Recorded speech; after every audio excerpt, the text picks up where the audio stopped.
All right. So next we're going to be talking about the present value. Sorry, I got to make that a little bit bigger. Present value of an ordinary annuity. So again, on to the next thing. We're just kind of continuing through the lecture. Let's kind of illustrate it first. And so looking at this, what is the present value of a 3-year ordinary annuity? Again, with an ordinary annuity, each cash flow is happening at the end of each period. So $10,000 at the end of period 1, $10,000 at the end of period 2, and $10,000 at the end of period 3. And then when we discount, we're using that 10% discount rate. And again, there's 3 different payments, so that's why our N is 3. For the first one, we're discounting it back 1 period. For the second payment, we're discounting it back 2 periods. And then for the third payment, we're discounting it back 3 periods. And so when we get those 3 separate present values and add them up, we get a total present value of the ordinary annuity of $24,868.52. Now, this equation approach is heady. It's in your notes. So you can spend a lot of time thinking about it if you want to. I'm going to move through it kind of quickly just because by this time everyone's a little bit exhausted with the algebra and it's not on the test. So I get that probably 90% of you have tuned out. But I want to kind of talk through it. And essentially what we have is the first annuity, or that third, I guess the third payment in the annuity is discounted 3 times. The second payment is discounted twice, and the first payment is discounted 1 time. And so that's just kind of capturing that. Again, same process. We rearrange the terms in order to kind of isolate a geometric progression. And really that's what this is getting to. Back to our geometric progression, where the progressing term is 1 over 1 plus 0.1. And so again, that now is our progressing term. Again, I'm moving quickly. You can pause and think about it if you want to. But what we do then is, again, we multiply both sides by the progressing term, and we subtract the first equation from this newly created equation. And so when we rearrange the terms, again, we're subtracting the first equation from the new equation, and we know the middle terms cancel, and we're left with basically on the right-hand side, we're left with this term and this term, noting the minus sign, of course. And then on the left-hand side, of course, we have this whole term on the left-hand side. And so on the next equation, then, of course, we got to do some algebra tricks. We're factoring out the present value of the annuity on the left-hand side. We're rearranging the terms, or I guess simplifying the terms on the right-hand side. And then to kind of get to some algebra tricks here, the first thing we're doing is we're multiplying both sides by -1. And so notice that the two terms flipped on this side, and the 2 terms flipped on this side. And so we're just kind of rearranging that. So again, the key is that the key is trying to get this piece over here in the right order. And so now when we kind of take 1 minus sort of rearranging the terms, especially in here, kind of taking this to the first power. Essentially what you do is you multiply both sides by the denominator. So you multiply as far as within here. To combine these terms, I just need to multiply this 1 by 1 plus 0.1. So now I can combine them. So I have a common denominator. And so when I simplify that, the only thing that's really left is the 0.1 right there.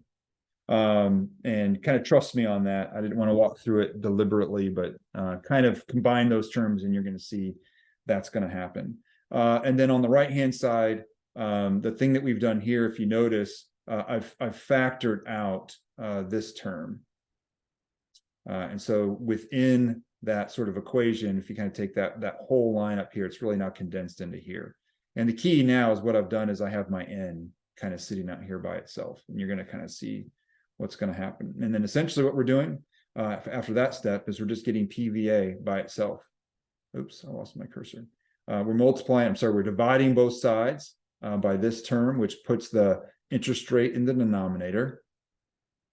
And we start canceling out some terms, is what you're going to see.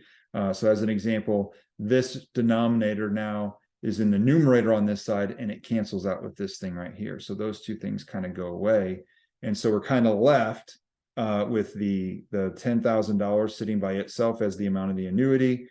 And we're left with this term inside the parentheses, but now we're divided by our I/Y, which is 10%.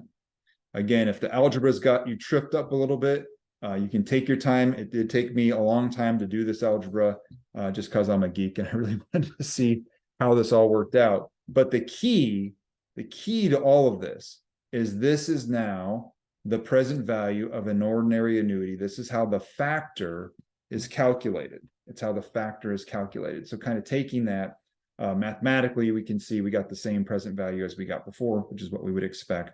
But the key is that second term, that factor. And so in its general form, this is how we calculate the factor. All right, so now we have our I in two places, we have our N, and this is essentially how we do the present value of an ordinary annuity factor table. These are all the different factors depending on your I and your N. So if you want to calculate any factor, that's the equation that you would use. But again, you don't have to use this equation on a test. I just wanted to show you where the factor table came from. All right, so again, the key here is if I want to know the present value of an ordinary annuity factor for a situation where we're using a 10% discount rate over 3 years, or 3 periods, this is the discount factor. And again, we apply that factor to our annuity amount. And so kind of looking at the table, we have 10%, we have 3, and you can see, that's the same factor. We showed you how you calculated it, but this whole table uses that same math. And so when I apply it to my problem, I take the annuity amount, 10,000, apply the factor to it, and I get 24,869. Again, this is a part of the lecture where a lot of students just kind of say, whoop, and there's nothing wrong with that. Some may have even skipped ahead as soon as they saw it wasn't on the test. And I get that, that's fine. But I wanted you to see where those factors came from. All right, so using the factor table, see if you can do this on your own. Again, pause it, see if you can get it, and then pick it up and move forward. But again, we have the annuity amount, we have the discount rate of 5%, and we have that at 6 years. And so again, 6 years, 5%. I don't know why it skipped over there. Oh yeah, because I wanted you to find it on your own. So 5 years, 6%. So moving over here, I think it was 5 years, 6%. Did I say it wrong? All right, 6 years, 5%. I did say it wrong. All right, 6 years, 5%, and this is our factor, which of course now you know how to calculate if you really want to. We apply that factor to our annuity, and we get a present value of that annuity of $32,992. Again, that is 6 ordinary annuity payments, discounting them back 5% per year. So that's the tables approach. Now we're going to use our financial calculator. With an ordinary annuity, make sure you have it in the end mode, right? Because it's an ordinary annuity. Payments are happening at the end of each period, so make sure you switch the mode.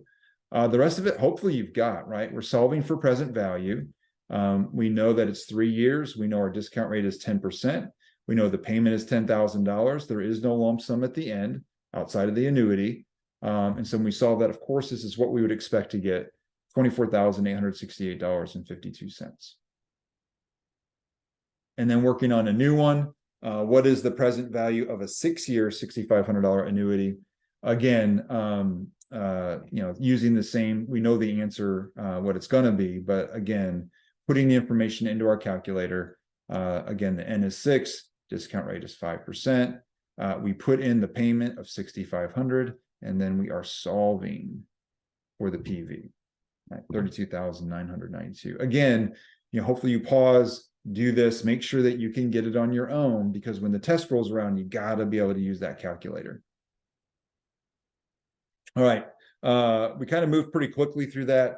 And so we're going to kind of trudge on here. I think I've got time to do the present value of annuity due. Again, this is, actually, we're going to stop here. Let's stop here, and then we will start a new one so that if you want to take a break, you don't have to worry about picking it up. We'll kind of go from there. So let's, we'll pick this up. Sorry, it's giving me a little fit here. Pick it up here in a minute.